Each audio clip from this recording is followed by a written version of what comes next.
बिस्मिल्लाहिर्रहमानिर्रहीम। अस्सलामु अलैकुम वरहमतुल्लाहि वबरकातुहू। नहमदुहु व नुसल्ली अला रसूलिहिल करीम। अम्मा बाद फ़अऊज़ु बिल्लाहि मिनश शैतानिर रजीम।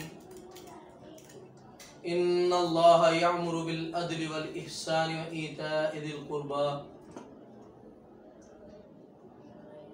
बेशक अल्लाह रब्बुल आलमीन हुक्म देते हैं अदल का, नेकी का और रिश्तेदारों को देने का, रिश्तेदारों पर खर्च करने का। हज़रात, इस्लाम एक ऐसा मुतबर्रक दीन है जिसने इंसानों की रहनुमाई के लिए, इंसानों के मुआशरे को दुरुस्त करने के लिए ख़ानदानी निज़ाम के ऊपर बड़ी तवज्जो दी है। और इसीलिए अल्लाह रब्बुल आलमीन ने फरमाया कि अल्लाह ने हुक्म दिया है, ये अल्लाह के हुक्मों में से है कि अपने रिश्तेदारों का ख्याल करें, अपने अजीज़ व अकारिब का ख्याल करें, अपने दूर के और नज़दीक के रिश्तेदारों का ख्याल किया जाए। जिस ख़ानदान के अफराद मजबूत होते हैं, आज भी मुआशरे में उस ख़ानदान को मजबूत समझा जाता है, और जिस ख़ानदान में अफराद कमज़ोर होते हैं उस ख़ानदान को, पूरे ख़ानदान को कमज़ोर समझा जाता है। लेकिन आज हमारे यहाँ इसके बड़ा उल्ट हो चुका है। हमारे कुछ रिश्तेदार जो मालो मता के साथ लदे हुए, उन्हें अपनी दौलत का हिसाब नहीं, तो वहाँ उसी ख़ानदान में कुछ ऐसे अफराद भी मौजूद जो 2 टाइम का खाना खाने को तरस रहे, और ऐसे लोग जिनके मुलाजिम, जिनके जानवर सोने के नवाले खाते, और उसी ख़ानदान के मिडिल क्लास या उसी ख़ानदान के लोग भूख, फाका, तंगी और तंगदस्ती की ज़िंदगी गुजार रहे हैं। हज़रात, ख़ानदान को मजबूत करना ये अल्लाह रब्बुल आलमीन की रहमत और अल्लाह रब्बुल आलमीन की कुर्बत हासिल करने का ज़रिया है।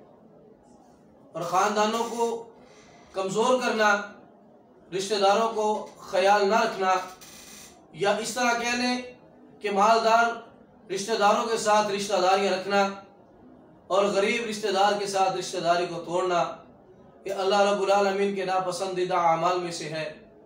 आका अलैहिस्सलातु वस्सलाम फरमाते हैं, अर्रहिमु मुअल्लक़तुन बिल अर्श। सिला रहमी, बिरादरी, ख़ानदान जो अल्लाह रब्बुल आलमीन ने बनाया है, ये सिला रहमी अल्लाह रब्बुल आलमीन के अर्श के साथ लटकी हुई है।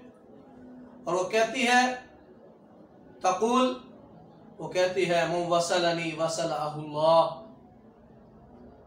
जो मुझे जोड़ेगा, जो ख़ानदान को मजबूत रखेगा, जो ख़ानदान के गुरबा का ख्याल रखेगा, जो ख़ानदान के गरीबों के ऊपर तरस खाएगा, जो ख़ानदान के गुरबा के साथ ताउन करेगा, अल्लाह रब्बुल आलमीन उसको जोड़ देंगे। वमन क़तअनी क़तअहुल्लाह। और जिसने रिश्तेदारियाँ तोड़ी, बिरादरियाँ तोड़ी, ख़ानदानों को तोड़ा, निज़ामों को तबाह किया, अच्छे अच्छे लोगों के साथ सलाम दुआ की, लेकिन गरीब गुरबा रिश्तेदारों के साथ अपने आप को मुनक़ते किया, अल्लाह रब्बुल आलमीन उसको काट देंगे, उसको भी तोड़ देंगे। हज़रात, आज हमारा जायज़ा लीजिए, हम किस जगह पे खड़े हैं। हम बड़े खुशी के साथ, बड़े हम्मे के साथ, बड़े तकब्बुर के साथ और बड़ी सीना खोल कर इस बात का ऐलान करते हैं, जी मैं फलां खां रिश्तेदार को साल से नहीं बुला रहा, हमारा उनके साथ बोलचाल नहीं, हम उनको मिलते नहीं, हमारी सलाम दुआ नहीं, वो ये हैं, वो हैं, हम मालदार हैं, वो गरीब हैं, उनको मिलते हुए शर्म आती है, या तरह तरह की बातें, या किसी के साथ को थोड़ी ज्यादती हो गई तो हमारे अंदर मुआफ करने का हौसला मौजूद नहीं है। हमें भी देखना चाहिए कि जिस ज़ात ने हमें पैदा किया है वो हमारी कितनी कमियां कोताहियां मुआफ़ करती है, और उसी ज़ात का हुक्म है कि अपने रिश्तेदारों को जोड़ो, अपने रिश्तेदारों पर खर्च करो, अपने रिश्तेदारों के साथ उसने सलूक करो, अपने रिश्तेदारों के साथ प्यार करो, ख़ानदानी निज़ामों को मजबूत करो। हज़रात, आज भी कुफ़ार को सबसे ज़्यादा तकलीफ हमारे मुसलमानों के ख़ानदानी निज़ाम में से है। वो हमारे ख़ानदानी निज़ाम को तबाह करना चाहता है। वो क्या तबाह करेगा? हम तो खुद ब खुद अपने निज़ाम को तबाह करने पर तुले हुए हैं। अल्लाह रब्बुल आलमीन से दुआ है कि अल्लाह रब्बुल आलमीन हमें रिश्तेदारी जोड़निया, रिश्तेदारों के साथ उसने सलूक करना, उनकी ख़ताओं को माफ़ करना। बल्कि आखिर में एक हदीस का मफ़हूम आपको जिक्र कर दूँ। एक सहाबी रसूल हैं, वो कहते हैं आका मैं अपने रिश्तेदारों के साथ प्यार करता हूँ, वो मुझसे नफरत करते हैं। मैं उनके साथ अच्छा करना चाहता हूँ, वो मेरे साथ बुरा करते हैं। तब भी मैं उनके साथ सिला रहमी करूँ, तब भी उनके साथ मैं मिलूँ जुलूँ, तब भी उनकी परेशानियों पे मैं खर्च करूँ, तब भी मैं उनका ख्याल करूँ। आका फरमाते हाँ, इस तरह खर्च करना ही सिला रहमी है। जब एक रिश्तेदार आपको तकलीफ पहुँचाता है, आपको तंगी देता है, उसके बदले में आप उससे बदला नहीं लेते, बल्कि उसको मुआफ़ कर देते हैं, उसके साथ उसने सलूक करते हैं, उसके ऊपर खर्च करते हैं। तो हज़रात, ऐसा मुमकिन नहीं है कि जब हम एक शख्स के साथ बार बार प्यार और मोहब्बत करें और वो उसकी तरफ से हमें मोहब्बत ना मिले। अगर ना भी मिले तो अल्लाह रब्बुल आलमीन की रज़ा ज़रूर मिलेगी। आका अलैहिस्सलातु वस्सलाम के हाथों से हौज़े कौसर ज़रूर मिलेगा इंशाअल्लाह। आका अलैहिस्सलातु वस्सलाम की शिफा ज़रूर नसीब होगी। हमारी ये दुनिया अर्ज़ी है, अगली दुनिया लंबी है, लंबी ज़िंदगी है, लंबे अरसे के लिए जीना है। आइए उस सफ़र की तैयारी कर लें। अल्लाह रब्बुल आलमीन हम सबको अमल की तौफीक अता फरमाए। व आखिरु दावाना अनिल हम्दुलिल्लाहि रब्बिल आलमीन।